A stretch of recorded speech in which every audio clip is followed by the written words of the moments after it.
안녕하세요. 토요 미스테리 디바제시카입니다. 여러분의 구독은 저에게 큰 힘이 됩니다. 2015년 9월 미국 유타주에 있는 솔트레이크 시티라는 곳에 레슬리 자매가 살고 있었습니다. 27살 브리안, 이쪽에 오른쪽에 있는 여성이고요. 그리고 22살의 카일리. 이 두 사람은 평소 사이가 아주 좋았던 자매였는데요. 9월 23일 그날도 각자의 일을 끝내고 제 시간에 집으로 귀가를 했고 저녁 식사를 함께 하면서 오늘 별일 없었어? 하며 자매간에 시시콜콜한 대화를 나눴습니다. 곧 밤이 되었고요. 동생은 지하에 있는 방을 쓰고 있었어요. 그래서 동생이 먼저 잠자리에 들어서 방에 들어갔고요. 이 지하방의 바로 위층에는 언니 브리안의 방이 있었는데 브리안은 그날따라 컴퓨터를 켜고 음악을 켜놓은 상태로 낮에 못다한 일을 처리하면서 몇 통의 이메일을 좀 보냈고요. 이후 인터넷, 웹서핑을 하면서 시간을 보내고 있었죠. 이때까지만 해도 여느 때와는 다를 게 없는 아주 평범한 일상이었습니다. 그런데 이때 창문 쪽에서 무슨 소리가 납니다. 언니 브리안이 창문 쪽을 휙 바라봤어요. 하지만 아무것도 없었죠. 그냥 바람이 창문에 부딪혀서 나는 소리인가 보다라고 생각했습니다. 마침 방안이 좀 답답한 것 같아서 창문을 1cm 정도 열어두었던 상태였기 때문이죠. 하지만 그녀가 무심코 고개를 돌린 그 몇 초도 지나지 않아 한 남성의 목소리가 들립니다. Hey girl, I'm coming in. 안녕 예쁜이? 나 지금 들어갈 거야. 놀란 브리안이 다급하게 들어오려는 남자를 막아보려고 했지만 역부족이었어요. 그는 건장한 성인 남성이었고요. 사실 이미 절반 정도 몸이 창문 안으로 들어온 상황이었어요. 브리안이 너무 놀랐죠. 그런데 그녀를 진정시키려는 듯 이 남성이 계속 말을 반복합니다. 자자자 들어봐. 네가 나한테 순순히 협조만 하면 아무 일 없을 거야. 하지만 브리안은 강한 여성이었습니다. 그리고 범인을 향해서 소리쳤죠. 협조하지 않을 거예요. 다가오지 말아요. 당신은 나한테서 원하는 걸 얻을 수 없어요. 남성은 어떻게든 이 브리안을 힘으로 제압하려고 했고 브리안은 다시 그 남자에게서 빠져나가려고 저항했습니다. 그런데 이때 아래층에서 막 잠들려고 했던 동생이 있었잖아요. 그 동생 카일라가 위에서 언니 방에서 쿵쾅거리는 소리를 듣고 이상함을 느낍니다. 그리고 이내 위층으로 올라가 보게 되죠. 낯선 침입자와 언니가 싸우고 있는 장면을 보자마자 카일리도 본능적으로 그에게 달려들었어요. 그리고 곧이어서 이 세 사람의 격렬한 몸싸움이 이어집니다. 자매는 어떻게든 간에 이 남자를 떼어내려고 했어요. 그리고 집 밖으로 밀어내려고 했죠. 하지만 역부족이었습니다. 마침 남자의 뒤쪽에서 그 남자에게 저항하고 있던 카일리는요. 이 침입자의 발길질에 이 아래 계단으로 굴러 떨어져 버렸어요. 그 충격은 벽에 구멍을 낼 만큼이었는데요. 다행히 카일리가 곧바로 정신을 차리게 됐죠. 그리고 주머니 속에 있는 핸드폰을 꺼내서 911에 전화를 겁니다. 좀 도와주세요! 카일리가 계단 아래로 밀쳐졌죠. 그리고 이 침입자는 언니 브리안과 대치 중이었어요. 그런데 보니까 밑에 층에서 카일리가 신고를 하고 있는 거예요. 그리고 언니를 뿌리치고 카일리에게 달려가서 동생의 목을 조르기 시작합니다.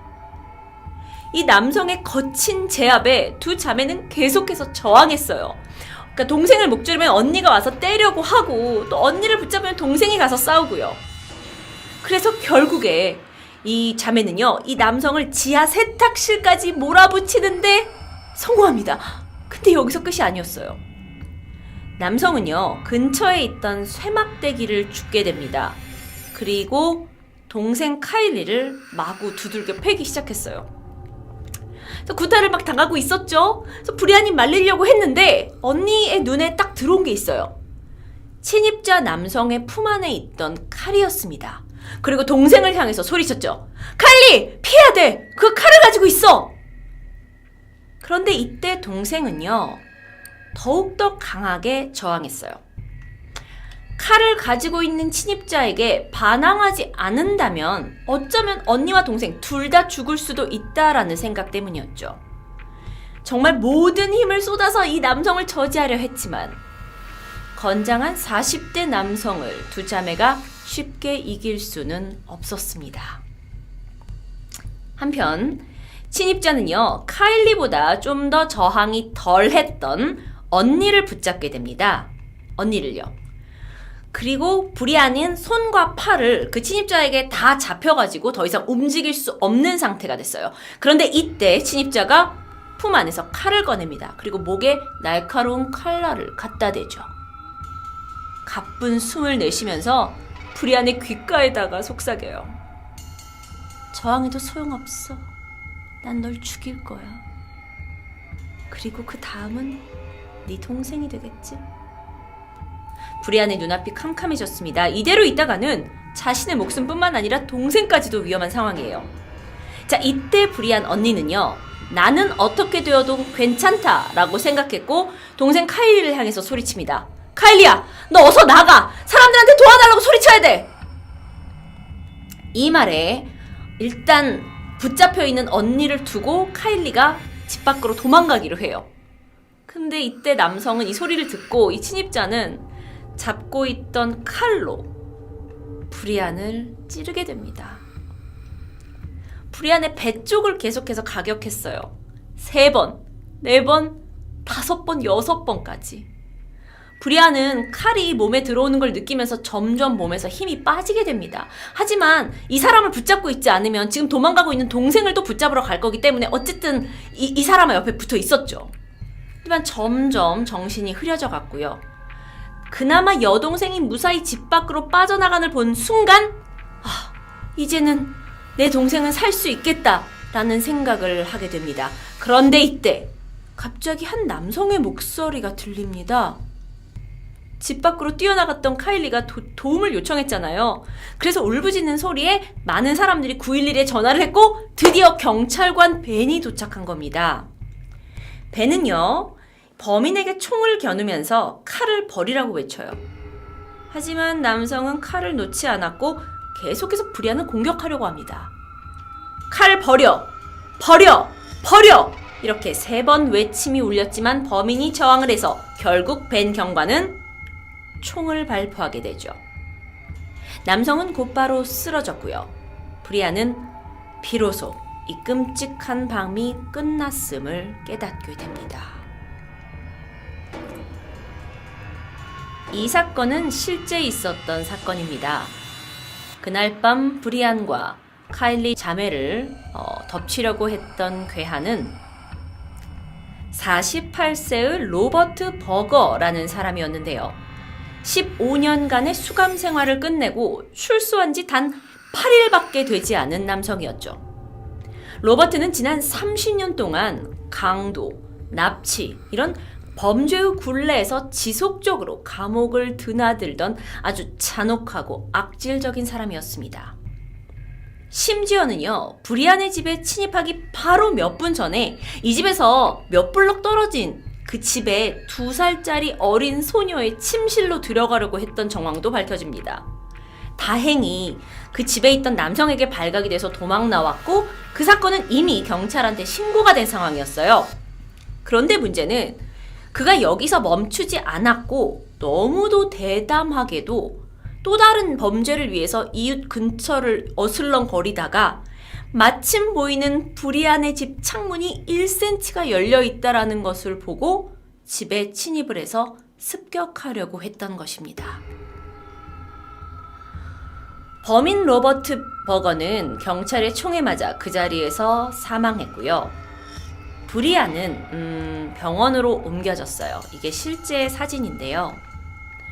6번에 걸친 자상이 있었죠. 이 칼에 찔린 상처가 정말 다행히 장기를 건드리지 않았기 때문에 구조가 된 후에 치료받고 곧이어 건강을 되찾을 수 있었다고 합니다. 이 자매는 무사히 괴한으로부터 빠져나올 수 있었지만 트라우마로 인해서 다시는 그 집으로 돌아가지는 못했다고 해요. 언니 브리안은 아직도 눈을 감을 때마다 그 남성이 자신의 집으로 들어오는 것을 본다고 이야기합니다.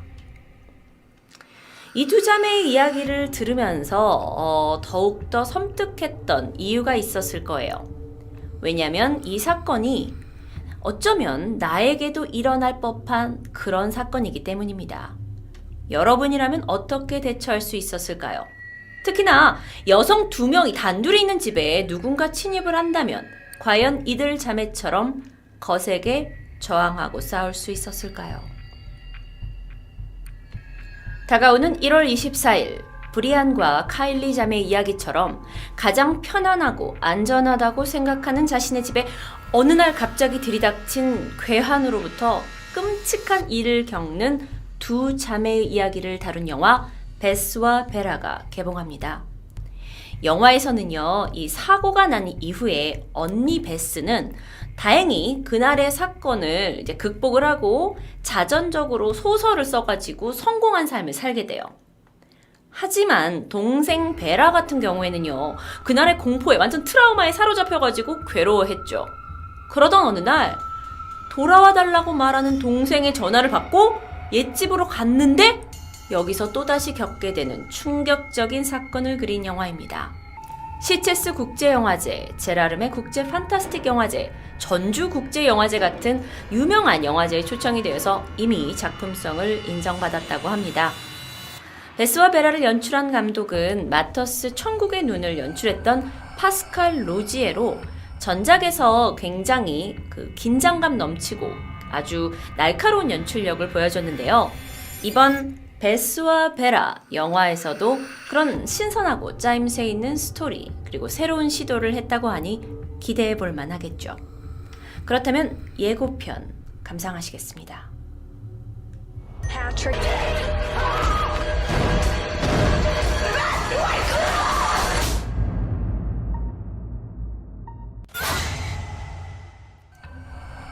1월 24일 개봉하는 영화 베스와 베라.